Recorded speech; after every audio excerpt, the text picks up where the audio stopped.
ಅಭಿವೃದ್ಧಿ ನಾನು ಮಾಡಿಕೊಟ್ರೆ ನಾನು ವಿಡಿಯೋಸ್ ಮಾಡಿದ್ರೆ ನಿಲ್ಲಿಸ್ಬಿಟ್ಟು ಗುಡ್ನಾಳ್ನಿಂದ ಲಿಂಗಸೂರು ಹೋಗುವಂತ ರಸ್ತೆ ಫುಲ್ಲಾಗಿ ಇರೋದೇ ಈ ತರನೇ ಗುಂಡಿಗಳು.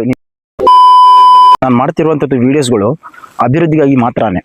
ಅಭಿವೃದ್ಧಿ ನಾನು ಮಾಡಿಕೊಟ್ರೆ ನಾನು ವಿಡಿಯೋಸ್ ಮಾಡಿದ್ರೆ ನಿಲ್ಲಿಸ್ಬಿಡ್ತೀನಿ. ಇವತ್ತು ನಾನು ಮಾತಾಡಕ್ಕೆ ಬಂದಿರುವಂಥದ್ದು ಅದನ್ನೇ, ಇದೇ ರಸ್ತೆಯ ಬಗ್ಗೆ ನಾನು ಮಾತಾಡ್ತಾ ಇರೋದು. ಇದೇ ರಸ್ತೆಯ ಬಗ್ಗೆ ನೀವು ಕೂಡ ಪ್ರತಿ ಸಲ ನೋಡ್ತಾನೆ ಇದ್ದೀರಾ. ಒಂದು 3ರಿಂದ 4ನೇ ವಿಡಿಯೋ ಇದು. ಅದು ಬಿಟ್ಟರೆ ನಾನು ಗುಡ್ನಾಳ್ನಿಂದ ಲಿಂಗಸೂರು ಹೋಗುವಂತ ರಸ್ತೆಯ ಕೂಡ ಬಗ್ಗೆನೂ ವಿಡಿಯೋ ಮಾಡಿ ಹಾಕಿದ್ದೆ. ತಾವೇನು ಹಿಂದ್ಗಡೆ ಈ ರಸ್ತೆಗಳು ನೋಡ್ತಾ ಇದ್ದೀರಾ, ಇದೆಲ್ಲ ಹೊಡೆದೋಗ್ಬಿಟ್ಟಿದೆ. ಆಲ್ರೆಡಿ ನಾನು ಇದಕ್ಕಿಂತ ಮುಂಚೆನೂ ಹೇಳ್ಬಿಟ್ಟಿದ್ದೀನಿ ಈ ರಸ್ತೆಯ ಬಗ್ಗೆ. ಗುರುಗುಂಟೆಯಿಂದ ಹಟ್ಟಿವರೆಗೂ ಯಥೇಚ್ಛವಾಗಿ ಎಲ್ಲ ಕಡೆ ಎಲ್ಲಿ ನೋಡಿದ್ರು ನಿಮಗೆ ಸಿಗುವುದೇ ಗುಂಡಿಗಳು ಮಾತ್ರ. ನೋಡಿ, ಗಾಡಿಗಳು ಬರ್ತವೆ, ಯಾವ ಕಡೆ ಹೋಗ್ಬೇಕಂತ ಅವ್ರಿಗೂ ಗೊತ್ತಾಗಲ್ಲ, ಯಾವ ಕಡೆ ಹೋಗ್ಬೇಕು ಏನ್ ಕತೆ ಅಂತ ಅವ್ರಿಗೂ ಗೊತ್ತಲ್ಲ. ಈ ತರ ಗುಂಡಿಗಳಿದ್ರೆ ನಾವು ಈ ರಸ್ತೆಯ ಮೇಲೆ ದಿನನಿತ್ಯವಾಗಿ ಓಡಾಡೋರು ನಾವು ಯಾವ ತರ ಆಗ್ಬೋದು ನಮ್ಗೆ. ನೋಡಿ ಯಾವ ತರ ಗುಂಡಿಗಳಿವೆ, ಈ ತರ ಗುಂಡಿಗಳಿವೆ ಎಲ್ಲ. ಈ ತರ ದೊಡ್ಡ ದೊಡ್ಡ ಗುಂಡಿಗಳು ಇರುವಂತ 10 ಕಿಲೋಮೀಟರ್ ವರೆಗೂ ಕೂಡ ಇದೇ ತರ ಇವೆ. ಹಿಂದ್ಗಡೆ ಏನ್ ರಸ್ತೆ ನೋಡ್ತಾ ಇದ್ದೀರಾ, ಇದೆಲ್ಲ ರಸ್ತೆ ಗುರುಗುಂಟೆಯಿಂದ ಹಟ್ಟಿವರೆಗೂ ಕೂಡ ಇದೇ ತರ ಇದೆ.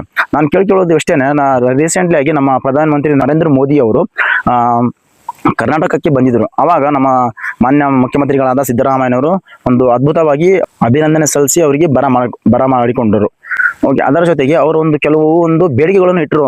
ಯಥೇಚ್ಛವಾಗಿ ಒಂದು ಬೇಡಿಕೆ ನನಗೆ ನಾನು ನೋಡಿರೋ ಮಟ್ಟಿಗೆ ಅವ್ರು ಹೇಳ್ತಿರುವಂಥದ್ದು ಬೆಂಗಳೂರು ಟ್ರಾಫಿಕ್ ಮತ್ತೆ ಅಲ್ಲಿನ ರಸ್ತೆಗಳ ಬಗ್ಗೆ ಇನ್ಫ್ರಾಸ್ಟ್ರಕ್ಚರ್ಗೆ ಒಂಚೂರು ಹಣ, ಇನ್ನೂ ಸ್ವಲ್ಪ ಹಣ ಕೊಡ್ಬೇಕಂತೇಳಿ.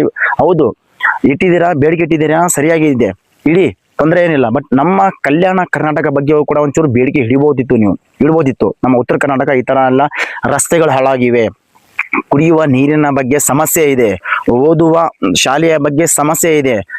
ಶಾಲೆಯ ಬಗ್ಗೆ ಆಗ್ಲಿ, ರಸ್ತೆಗಳ ಬಗ್ಗೆ ಆಗ್ಲಿ, ಕುಡಿಯ ನೀರಿನ ಬಗ್ಗೆ ಆಗ್ಲಿ, ಜನರ ಯಾವುದೇ ಸಮಸ್ಯೆ ಬಗ್ಗೆ ಆಗ್ಲಿ, ನಮ್ಮ ಸ್ಪೆಷಲ್ ಆಗಿ ಉತ್ತರ ಕರ್ನಾಟಕ ಇದರ ಬಗ್ಗೆನೇ ಜಾಸ್ತಿಯಾಗಿ ಹಿಂದುಳಿದಿರುವುದು. ಇದರ ಬಗ್ಗೆ ನೀವು ಮಾತಾಡ್ತಾನೆ ಇಲ್ಲ. ಸದನದಲ್ಲಿ ಯಾವಾಗಾದ್ರೂ ಬಜೆಟ್ ಮಂಡನೆ ಮಾಡ್ತೀರಾ, ಅದು ಯಾವುದೇ ಸರ್ಕಾರ ಇರಲಿ ಬಜೆಟ್ ಮಂಡನೆ ಮಾಡ್ತೀರಾ, ಉತ್ತರ ಕರ್ನಾಟಕಕ್ಕೆ ಎಷ್ಟು 1000 ಕೋಟಿ ಅಷ್ಟು 1000 ಕೋಟಿ ಅಂತ ಮೈಕಲ್ಲಿ ಹೇಳ್ತೀರಾ ಹೊರತಾಗಿಯೋ ಅದು ಜಾರಿನೂ ಆಗಲ್ಲ. ನೀವು ಏನು ರಸ್ತೆ ನೋಡ್ತಾ ಇದ್ದೀರಾ, ಈ ರಸ್ತೆ ನೋಡಿ ಯಾವ ತರ ಇದೆ.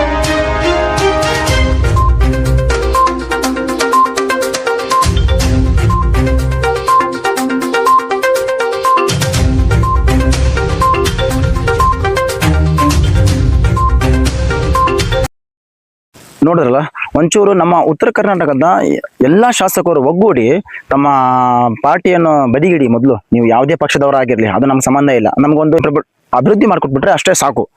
ಅದಕ್ಕಾಗಿ ಉತ್ತರ ಕರ್ನಾಟಕದ ಬಗ್ಗೆ ಒಂಚೂರು ಕಾಳಜಿ ವಹಿಸಿ, ಆದಷ್ಟು ನಮ್ಮ ಕ್ಷೇತ್ರ ಲಿಂಗಸೂರು ಕ್ಷೇತ್ರದ ಬಗ್ಗೆ ಒಂಚೂರು ಕಾಳಜಿ ವಹಿಸಿ ಆದಷ್ಟು ಬೇಗ ಸಂಬಂಧಪಟ್ಟ ಅಧಿಕಾರಿಗಳು ಈ ರೋಡಿನ ಕಾರ್ಯವನ್ನು ಆದಷ್ಟು ಬೇಗ ಶುರು ಮಾಡಿ. ಈ ವಿಡಿಯೋನ ಪ್ರತಿಯೊಬ್ಬರಿಗೂ ನಮ್ಮ ಉತ್ತರ ಕರ್ನಾಟಕ ಎಲ್ಲ ಶಾಸಕರಿಗೂ ಟ್ಯಾಗ್ ಮಾಡ್ತಾ ಅವ್ರಿಗೂ ಎಲ್ಲರಿಗೂ ಶೇರ್ ಮಾಡಿ, ಅವರು ಕೂಡ ಈ ವಿಡಿಯೋ ತಲುಪಲಿ. ಧನ್ಯವಾದಗಳು.